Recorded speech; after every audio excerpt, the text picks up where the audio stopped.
उद्यापासून 29 ऑगस्टच्या आंदोलनाची तयारी करायची. त्यामुळे आता डॉक्टरांचं म्हणणं होतं की आणखी 2-3 दिवस तरी आराम करायचाच आहे. परंतु आता 20 तारखेच्या दौऱ्याच्या संदर्भातला पण निर्णय घ्यायचा राहिला, आणखी ते दौरा टाकायचा आहे.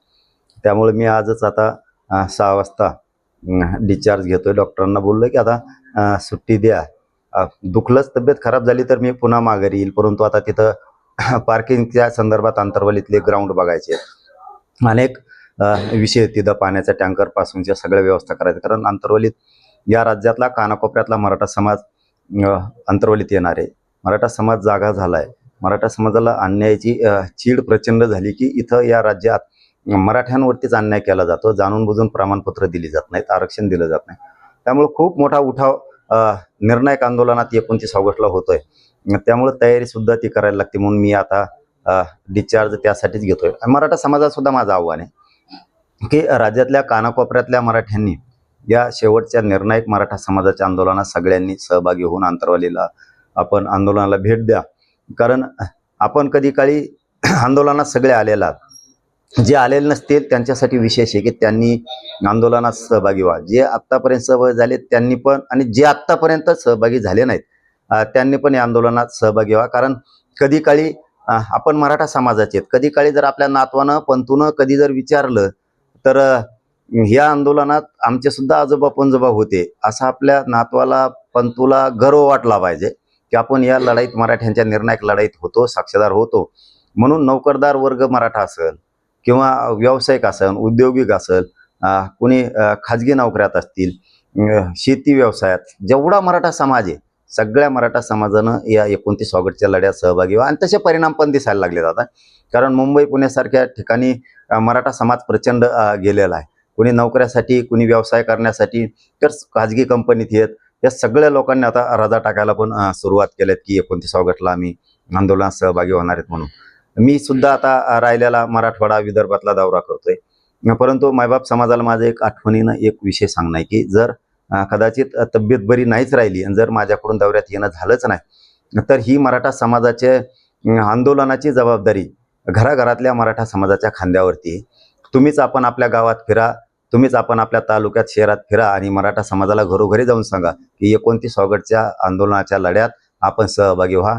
जरांगे पाटलाला येता आलं नाही तब्येत खराब असल्यामुळं, म्हणून आता आम्हीच तुम्हाला सगळ्यांना निमंत्रण देतोय. तसं घराघरातल्या मराठ्यांनी आता स्वतःच आंदोलनाची जबाबदारी आपल्या खांद्यावरती घ्या आणि सगळ्यांनी 29 ऑगस्टच्या आंदोलनाची तयारी करा, ही मराठा समाजाला विनंती आहे. आणि आंदोलन मात्र या राज्यात शांततेतच झालं पाहिजे. आणि असं आंदोलन पुन्हा देशात कधी झालं नसेल, इतक्या ताकदीनं मराठा समाजानं या आंदोलनात बाहेर पडावं. पेन येथे जे संभाजी महाराजांचं असं लक्षातही येत नाही अशा प्रकारचं मध्ये एक शिल्प काढण्यात आले, त्यावर संभाजी महाराजांनी सिंह दाखवण्यात आले. मला त्यावर संभाजी महाराज कळत नाहीत. मला एक कळत नाही राव, या राज्यात काय विचित्र परिस्थिती चालवली फडणवीसांनी, काय कळतच नाहीये. आता काय असं शिल्प तयार करायचंय धर्मवीर छत्रपती संभाजीराजेंचं की जे लक्षातच येत नाहीये. त्या नवीन काहीतरी थीम बसवायच्या आणि विटंबना करायची, हे मात्र सरकारला शोभत नाहीये. काय यांचं, मला वाटतं इथून पुढे हे असले बोलणारे, फिरणारे, हे असे करणारे लोक यांचे निषेध बंद करून ना यांना हाताखालीच घ्यायला लागणार आहे. तेव्हा हे कुठंतरी असे अन्याय थांबणार आहेत. आणि त्या जिल्ह्याचं प्रशासन काय करतंय, ते पेनमधल्या नगरपालिका काय करते, याच्याही पलीकडं जे पुतळ्याला परवानग्या देणारा एक माणूस बसलेला असतो, तो परवानग्या देतोच कसा? असं शासनाच्या वतीनं परवानगी देऊन जर हे नगरपालिकेनं जर पुतळा बसवलाय तर तिथं परवानगी देणारा तर एकच आहे शासनाचा. त्यांनी कसं काय हे असं ग्राह्य धरलं हे छत्रपती संभाजी महाराजांसारखं दिसतंय, ते लवकर तिथून हटवावं आणि तिथं भव्य दिव्य असे धर्मवीर छत्रपती संभाजीराजांचा पुतळा पुन्हा उभा करण्यात यावा. ते लवकरात लवकर हटवावं, नसता राज्यात पुन्हा याचा उद्रेक उभा राहील. माझं तर असं म्हणणं आहे ना, इथून पुढच्या काळात ना समाजाला डवचेणाऱ्यांना, छत्रपतीचा अवमान करणारा ही निषेध फिषेध आता बंद करायला पाहिजे. आता थोडं वेगळं होणं गरजेचं आहे. समाजाला कळतंय, आता मात्र निषेध बंद होणं गरजेचं आहे. आता त्यांना वेगळं औषध असणं गरजेचं आहे. पाटील, आपल्याला असं वाटत नाही की आरेगाच्या काळामध्ये महापुरुषांचे जे पुतळे आहे किंवा घटना आहे त्याच्यामध्ये जास्त प्रमाणात वाढ होते? ते जास्त करून मराठा समाज यांच्यावरतीच अन्यायकारक काही पण गोष्टी होत्यात. छत्रपती शिवरायांवरती, राजमाता जिजाऊ माँसाहेबांवरतीच असे विषय होते. कोणी पण बघा छत्रपतींवरतीच बोलतोय, माँसाहेब जिजाऊंवरतीच बोलतोय. इथून पाठीमागच्या सुद्धा खूप घटना आहेत. मला वाटतं समाजाने आता हे निषेध शब्द थांबवला पाहिजे. आपल्याला आपण काय आहेत याची आता जाणीव झाली पाहिजे. तर आता आपण आता निषेध विषय जरा थांबविला पाहिजे आणि आपली जरा वेगळी पद्धत थोडी दाखविली पाहिजे. त्याशिवाय सन्मानजनक विषय होणार नाहीत. जरा खोल हात घालावाच लागणारे, तवय जमणारे. प्रत्येकानंच व्हॉट्सअप, फेसबुक, सोशल मीडियावरती निषेध, जाहीर निषेध आणि काळे झेंडे, मला वाटतं हे आता थांबलं पाहिजे. निषेध शब्द बंद करून आता जरा वेगळा हात घातला पाहिजे. यामागचं काय कारण असू शकतं?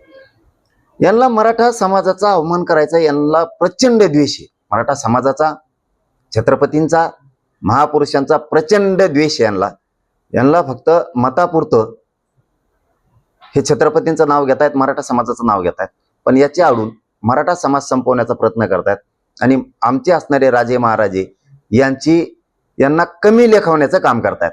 त्यामुळं आपण आता जरा पोरगट बारगट जे म्हणतात ना, त्यातून थोडं त्या विचारातून बाहेर येणं गरजेचं आहे. कवर जाहीर निषेध, जाहीर निषेध, जाहीर निषेध, जरा वेगळाही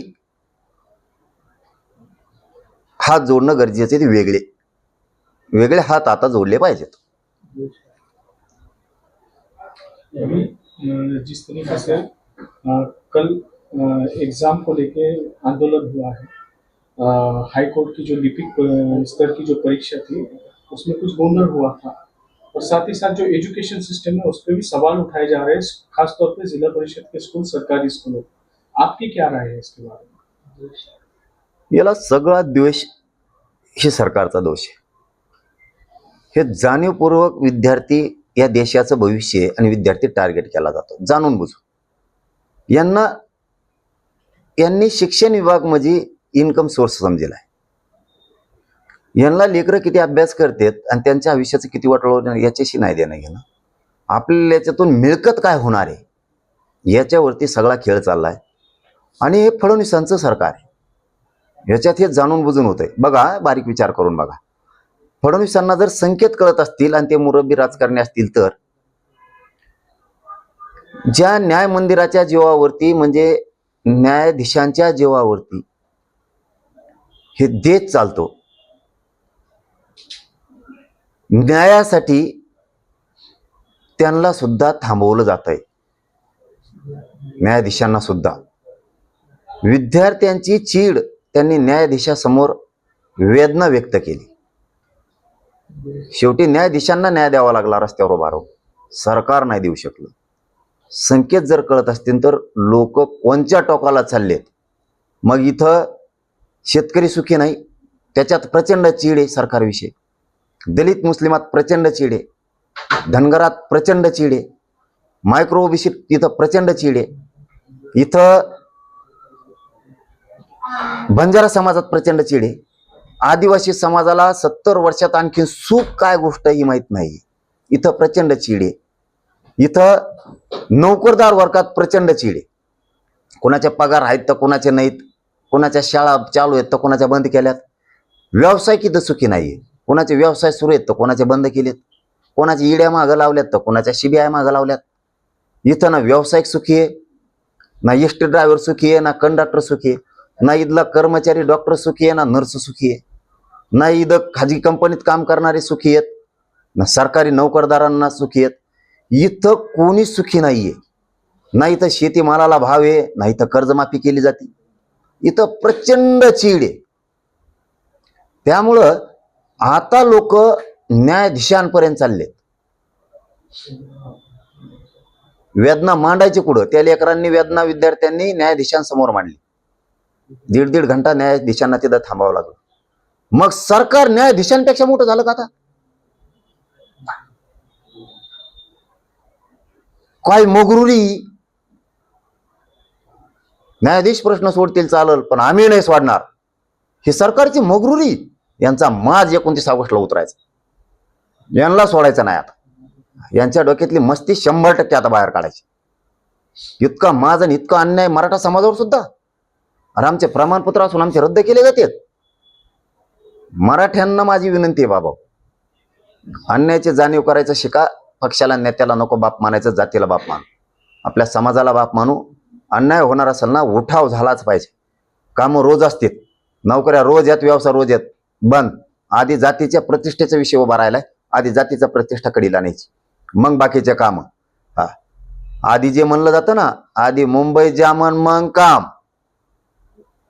आधी काम नाही, आधी मुंबई जाम मग काम. तर शान राहील देशात मराठ्यांची.